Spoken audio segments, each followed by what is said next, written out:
Hello guys, so good morning. Ito meron tayo ditong Oppo A12. Yan. So yung problema nito ay ito. Pakita ko sa inyo. Pag tick-charge mo siya, yan. And sasabihin niya 100%. Pero nagagamit siya na naka-charge lang. Yan, tingnan natin yung kanyang battery.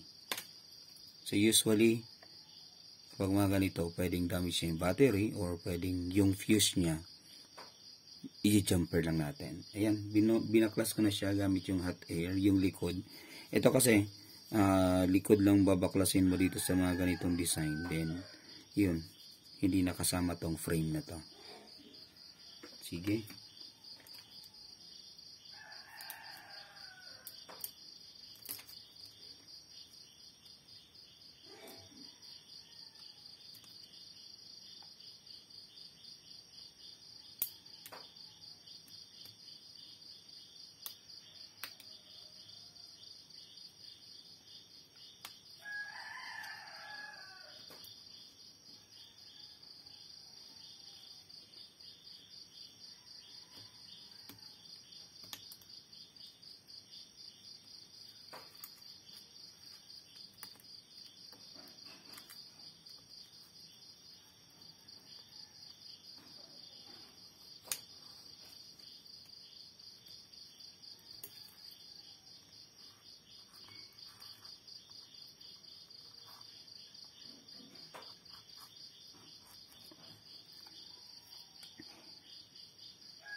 So, unang baklas ito guys.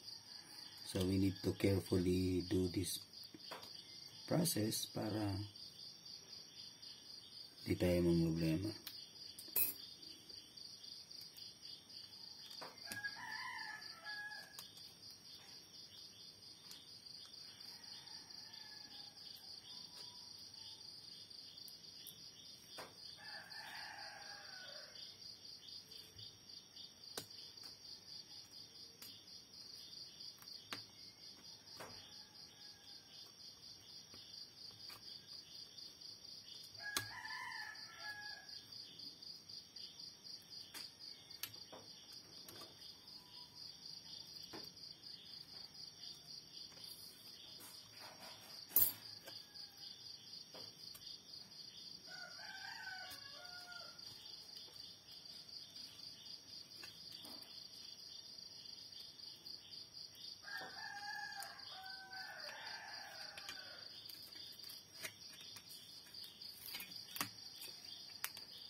Oh, dikit na dikit ha. You know, dikit na dikit talaga. Same. Dikit na dikit siya.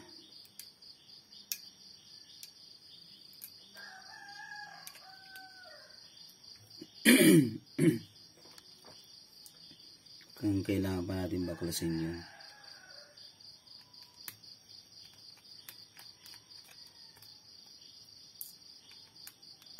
So yun, nakakaiba-iba kasi yung design ng mga cellphone, ano. Ganito, meron pa siyang takip. Pero nung takip niya, meron pa siyang takip. Ang hirap baklasin guys. Dikit na dikit. Tingnan niyo. Ayun, oh. i-arrange pa natin yan. Dapat bumalik ulit siya. Ganyan. Para hindi tayo mahirapan sa pagbalik sa kanya. Yan. Ito na guys. Ito na yung kanyang battery. Yan.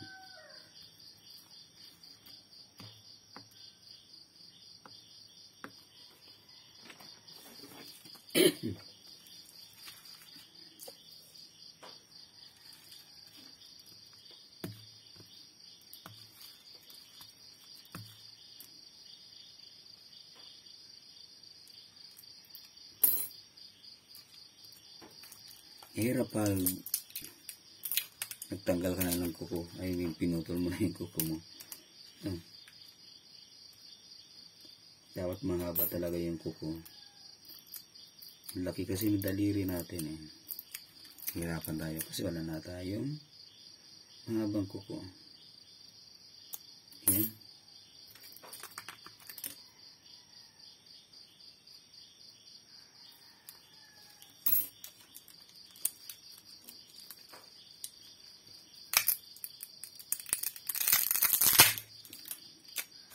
So guys, deform siya ng konti, so ayusin lang natin. Yan.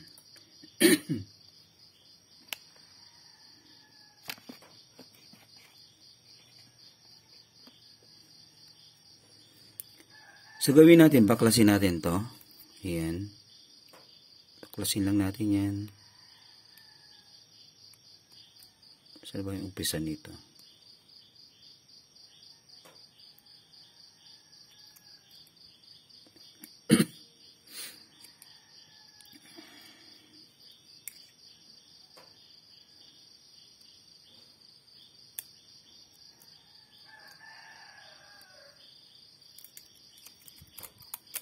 Yun.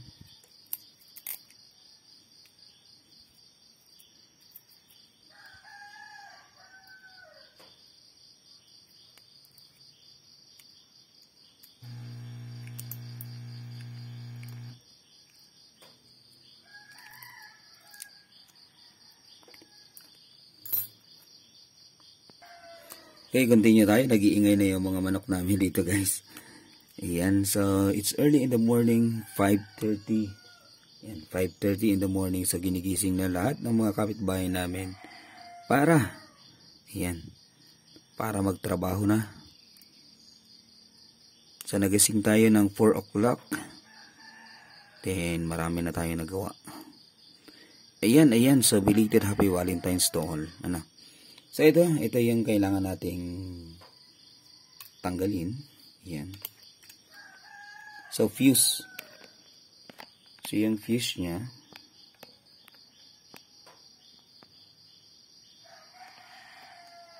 Yan. So, yan. Dito, binaklas lang natin to. Ito yung kanyang fuse. Babaklasin lang natin yan. I-jumper natin. Okay? Sige nga. Gawin na nga natin. Lagay tayo ng flux.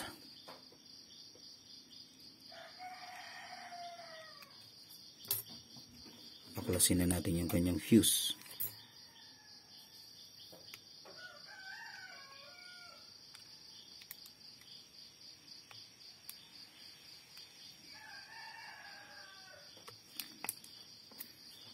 Oh, wait.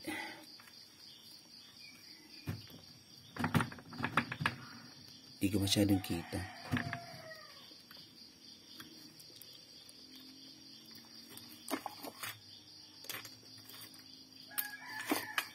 So, adjust yung makikita natin sa microscope.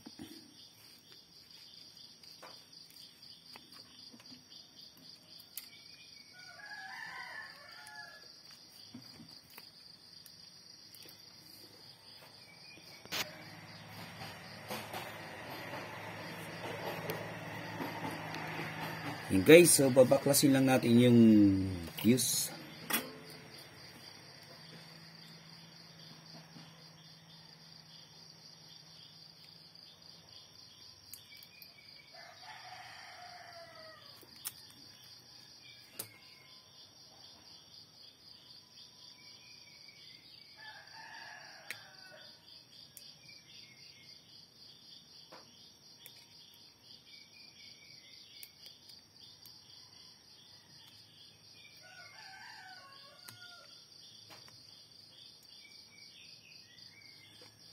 Yan, nabaklas na natin. So, yung pangalan ng kanyang fuse is PLK. Yan, PLK. So, para sa kaalaman ninyo, PLK yung kanyang fuse. So, ito lang naman yung tatanggalin natin yan.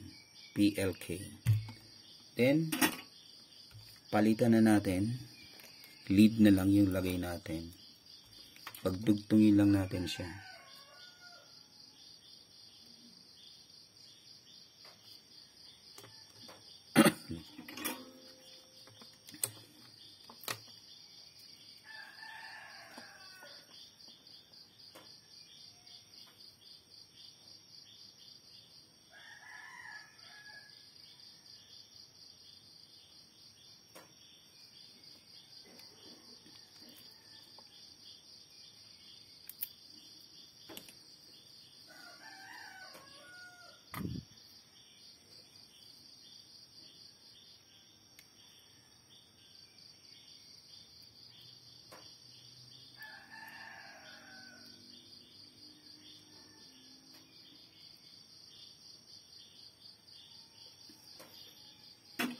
Ayan.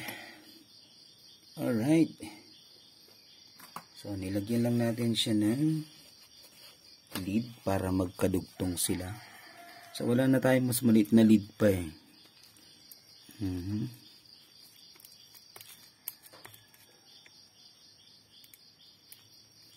So, okay na to. Tingnan natin kung working ba siya.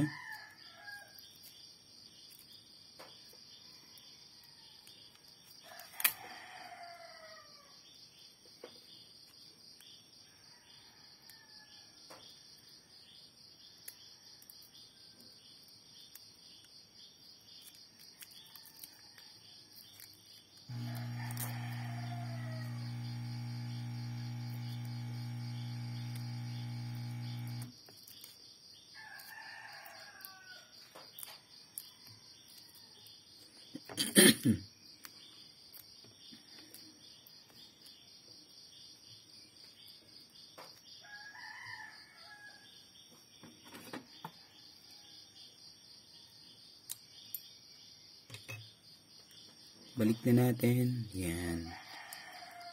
Alright. So, balik sa dati.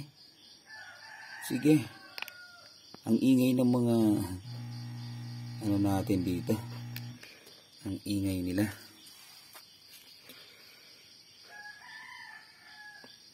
So, hayaan nyo na ha. Nasa bukid kasi kami guys. Sige, balik na natin ito.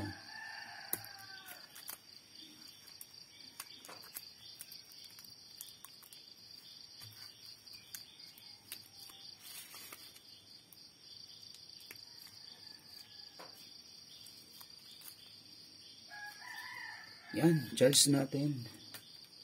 Charge.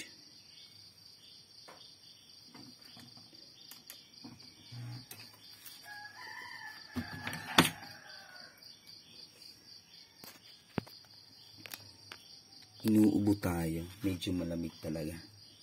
Yan, charge. Tingnan natin. Okay, logo.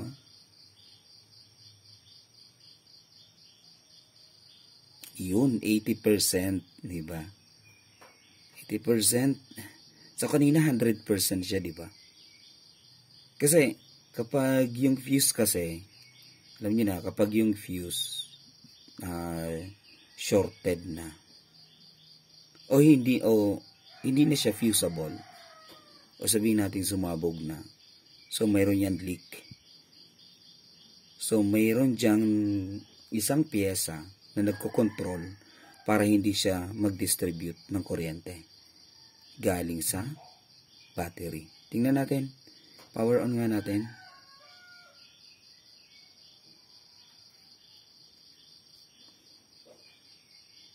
So, nagagamit lang daw to kapag naka-charge. Tingnan natin ngayon.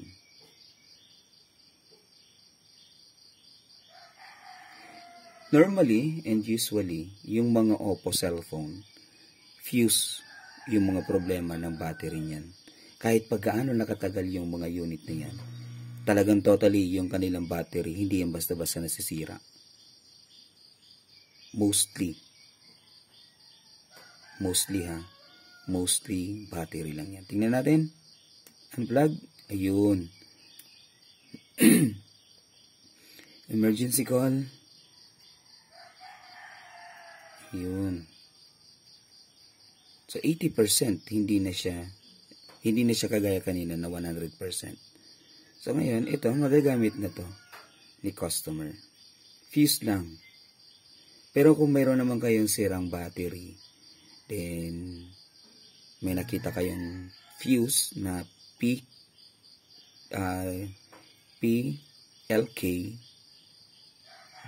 then pwede nyo naman palitan para fusible pa din. Or kuha na lang kayong maliit na wire para fusible pa din. Ganito, diba? So dito kasi, kapag mga ganito kasi, nilalagay ko na lang dyan yung mismong